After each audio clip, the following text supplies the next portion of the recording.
ഇന്ന് തന്നെ ഡൗൺലോഡ് ചെയ്യൂ. കാണൂ നിങ്ങളുടെ ഫേവറേറ്റ് ഷോസ്. ഗാദി ഇങ്ങോട്ട് എത്താറായോ? മേഡം എന്താ ഒന്നും മിണ്ടാത്തെ?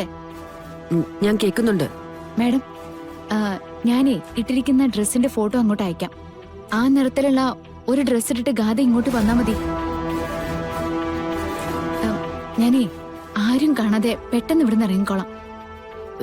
കൃഷ്ണ, ഒരു ചെറിയ പ്രശ്നമുണ്ട്. എന്ത് പ്രശ്നം? ഈ ഒരു ദിവസം എങ്ങനെങ്കിലും നീ അവിടെ ഒന്ന് അഡ്ജസ്റ്റ് ചെയ്ത് നിൽക്കണം. ഓഹോ, എന്താ മേഡം ഈ പറയുന്നേ? ഈ രാത്രി എനിക്ക് ഒട്ടും പരിചയമില്ലാത്തൊരു സ്ഥലത്ത് എന്നെ കൊണ്ടുവന്ന് നിർത്തിയിട്ട് മേഡം എന്താ എന്നിട്ട് തമാശ കളിക്കാണോ?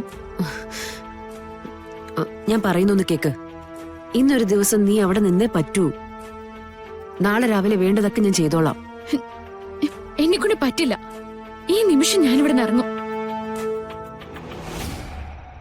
ഏതോ ഒരാളിന്റെ കഴുത്തിൽ താലി കെട്ടി ഇനി അയാളുടെ മണിയറയിലേക്ക് കൂടി ഞാൻ പോണോ? ഞാൻ പറഞ്ഞ അനുസരിച്ചാ മതി. മേഡത്തിന്റെ ഭീഷണിയൊന്നും എന്നോട് വേണ്ട. ഇതുവരെ പറഞ്ഞ കാര്യങ്ങളൊക്കെ ഞാൻ കൃത്യമായിട്ട് അനുസരിച്ചിട്ടുണ്ട്. ഇതിൽ കൂടുതൽ ഒന്നും എന്നെ കൊണ്ട് പറ്റില്ല. എങ്കിൽ എന്റെ കയ്യിൽ നിന്ന് വാങ്ങിച്ച പണം ഇങ്ങ് തന്നേക്ക്. പറ്റൂ നിനക്ക്? ഇതെന്ത് ന്യായ മേഡം? പണം തന്നപ്പോ എന്നോട് പറഞ്ഞ മുഴുവൻ കാര്യങ്ങളും ഞാൻ ചെയ്തില്ലേ? ഓ, അങ്ങനൊരു ഭീഷണി ഉണ്ടോ നിന്റെ കയ്യില്? എങ്കിൽ പിന്നെ ആ പണം കൊണ്ട് നീ സുഖപ്പെടുത്തിയ നിന്റെ അമ്മയുണ്ടല്ലോ, അവരെ ഞാനൊന്ന് കാണട്ടെ. എന്താ വേണോ?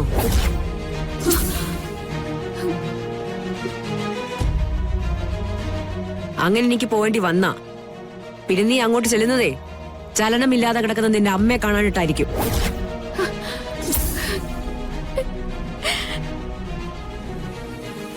എന്താ മേഡം ഇത്? എന്നോട് എന്തെങ്കിലും പകയുണ്ടോ മേഡത്തിന്? അല്ലെങ്കിൽ എന്നെ എന്തിനെങ്ങനെ ദ്രോഹിക്കുന്ന? തൽക്കാലം ഞാൻ പറയുന്നൊന്ന് കേക്കൂ. അത് കാര്യങ്ങളെല്ലാം ഒന്ന് സെറ്റിൽ ചെയ്യാനായിട്ട് നാളെ രാവിലെ വരെ സമയം വേണം. അതുവരെ നീ അവിടെ നിന്നേ പറ്റൂ. ഇന്നത്തെ രാത്രി നിന്നോട് അവിടെ നിൽക്കാൻ പറഞ്ഞതേ നവീന്റെ മണിയറയിൽ നവീന്റെ ഒപ്പം ഉറങ്ങാനല്ല. നവീന്റെ ബെഡ്റൂമിൽ പോലും നീ കയറി പോരുത്. എന്തെങ്കിലും പറഞ്ഞിട്ടേ അവിടുന്ന് ഒഴിഞ്ഞു മാറിക്കോണം. അയ്യോ, നിങ്ങളിങ്ങനെ അമ്മയും മകളും മാറി മാറി എന്നെ എന്തിനെങ്ങനെ ഭീഷണിപ്പെടുത്തുന്നേ? എനിക്കൊരാളുടെ മണിയറയും കാണണ്ട, അതിനകത്തേക്ക് കേറാൻ വേണ്ട. ഗാഥ സ്നേഹിച്ച പുരുഷനല്ലേ, ഗാഥയല്ലേ അയാളോടൊപ്പം ജീവിക്കേണ്ടത്. മണിയറയിലേക്ക് ഗാഥയോട് തന്നെ കേറിക്കോളാനല്ലേ ഞാൻ പറഞ്ഞത്. എന്റെ അടുത്ത് ശബ്ദം ഉണ്ടാക്കരുത്. മമ്മിയുടെ തീരുമാനം എന്താണോ അതേ നടക്കുള്ളൂ. പിന്നെ നവീന്റെ കാര്യത്തില് മുമ്പ് പറഞ്ഞതുപോലെ തെറ്റ് പറ്റിപ്പോയാൽ പിന്നെ അതും പറഞ്ഞോണ്ട് ഇങ്ങോട്ട് വരാൻ നിൽക്കരുത്.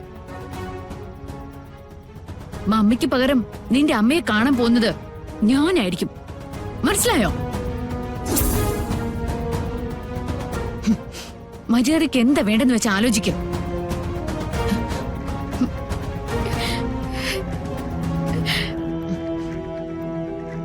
മമ്മിയുടെ പരീക്ഷണങ്ങളൊക്കെ അതിരി കടക്കുന്നുണ്ട്.